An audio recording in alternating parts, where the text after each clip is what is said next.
এই ধরনের বহু পুরনো জংধরা বটি কি ঘরে পড়ে আছে? বটিতে ধার নেই, ব্যবহার করতে পারছেন না? তাহলে দেখুন মাত্র 5 মিনিটের মধ্যেই এই বটিটা আমি কিভাবে পরিষ্কার করি আর কিভাবে ধার করি। তাহলে পুরো ভিডিওটা দেখতে থাকুন আর তোমাদের সাথে শেয়ার করব কিভাবে এই বটিটা আমি পরিষ্কার করি। এই বটিটা পরিষ্কার করতে আমার যে জিনিসগুলো লাগবে, প্রথমেই নেব এরকম একটা আলু, লাগবে একটা লেবু, কলগেট, আর লাগবে হচ্ছে আমার নুন। এই আলুটাকে আমি কেটে নেব। এই আলুটা কেটে নিলাম, কেটে নেব এই লেবুটাকেও। এই যে লেবুটাও কাটা হয়ে গেল। তো প্রথমে আমি করব কি, এই বটিটার গায়েতে এই লেবুর রসটা লাগিয়ে দেবো। এইভাবে লাগিয়ে দেবো, আমি দুদিকটাই এইভাবে লাগিয়ে দেবো রসটাকে। ব্যাস, এটা লাগানো হয়ে গেছে। এইবার এই আলুটাকে আমি এরকম একটা কাঁটা চামচ দিয়ে একটু ফুটো করে দেব। করে নিয়েছি। এবার এতে আমি দিয়ে দেবো কিছুটা নুন, আর এটাকেও আমি বটির গায়েতে লাগিয়ে নেব। এটা নিমিষের মধ্যে এই বটির যে জং ধরা আছে সেগুলো সব তুলে দেবে।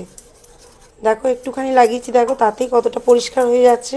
এখনও তো ডলিইনি। বটিটা কি সাদা হয়ে যাবে? দেখা যাক কতটা সাদা করতে পারি। তবে পুরো পরিষ্কার করব, আর এটার যে ধার নেই বটিটাতে, সেই ধারটাও আমি করে দেখাবো। বাড়িতেই হয়ে যাবে ধার দেওয়া? বাড়িতেই ধার দেওয়া হয়ে যাবে, তাতে করে আমাদের বাড়তি টাকার খরচা হবে না। এবার সেমভাবে আমি এই দিকটাও করে নেব। আর একবার একটু ফুটো করে দিই যাতে এই রসটা আর একটু পাই। এই আলুর রসটা একটু চেপে চেপেই লাগাতে হবে, যাতে এই রসটা পুরো বটির গায়েতে ভালোভাবে লাগানো যায়। এই বটিটাকে আমি শুধু 5 মিনিট রেখে দেব, যাতে করে এই বটির জংটা একটু ভিজে যায়, আর তারপর আমাদের ঘষলে পরে এটা তাড়াতাড়ি পরিষ্কার হয়ে যাবে। তাহলে এটা 5 মিনিট রেখে দিই, 5 মিনিট পর ফিরে আসছি। এবার নেব এরকম একটা কলগেট, আর এখান থেকে কিছুটা পেস্ট আমি বার করে নেব। বার করে নিলাম, আর এইটা দিয়েই পুরো বটিটাকে আমি ডলে ডলে পরিষ্কার করে দেবো। এটা বেশি ডলা দিতে লাগবে না, অল্প ডলা দিলেই এটা পরিষ্কার হয়ে যাবে। তো আমার ঘষা প্রায় হয়ে গেছে।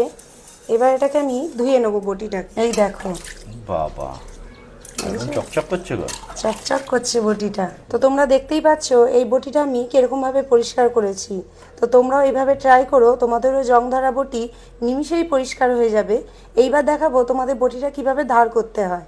বটিতে ধার করার জন্য আমি নিয়ে নেবো এরকম একটা সিরামিকের কাপ, আর এই কাপটা দিয়ে আমি এই বটিটাকে ধার করে দেখাবো। তো কাপটা নিয়ে নিয়েছি, নিয়ে এইভাবে এটাকে ঘষবো বটিটাকে। এইভাবে এক ধার দিয়েই ঘষতে হবে। ও, একদিক থেকে একদিকে ঘষতে হবে? হ্যাঁ, একদিক থেকে একদিকে ঘষতে হবে, নিচ থেকে ওপরের দিকে, কিংবা ওপর থেকে নিচের দিকে, একই ডাইরেকশনে ঘষতে হবে। এবার এই পিঠটা ঘষে নিই সেমভাবে।